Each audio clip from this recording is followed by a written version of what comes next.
ลงสู่นอใสของตาเหลียวมองแลหาบ่ายอยากมายามยืนสาวน้องคือเอ้ยน้องให้เหลียวมองอายแน่อายมาแต่แก่นเท้าใจมันห่าวอยู่สุวรรณ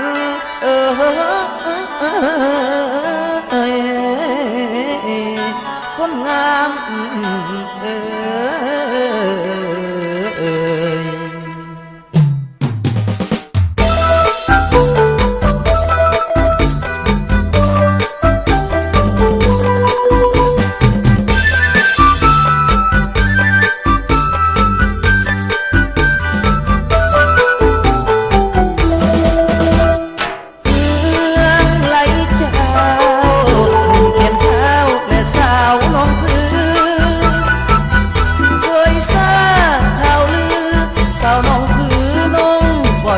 ดำ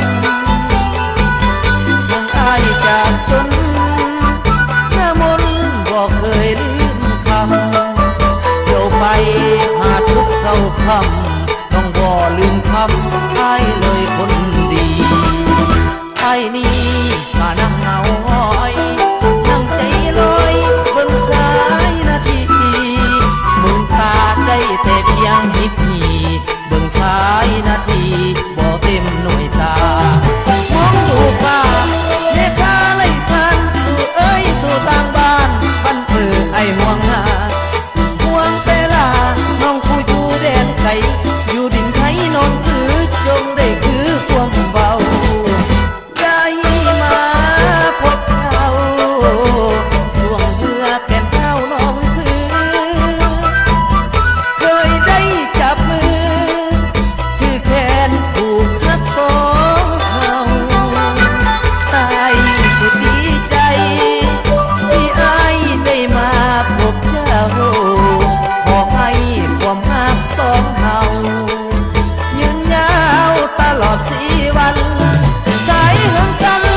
สายแดนเป็นเขต2 ประเทศไอ้น้องต้องร้องสามห่วงกันเมืองกีดกันกระตังสร้างน้องสาวแต่ว่าใจของเขาบอกกีดกันก็พอแล้วเมืองที่แนวสักอยู่ให้ไปเป็นเคยแก่นเท่าเมืองเลยเคยไปทำบุญร่วมกันสองเราเคยว่าสัญญาผูกหักสัมพันธ์ที่ว่าเบื้องบนสวรรค์บันดาลบ่ลืมบุญคุณเที่ยวบุญเมืองเลยเป็นเคยด้านซ้ายเป็นงานดอกไฟปีใหม่จะขอเธอทูล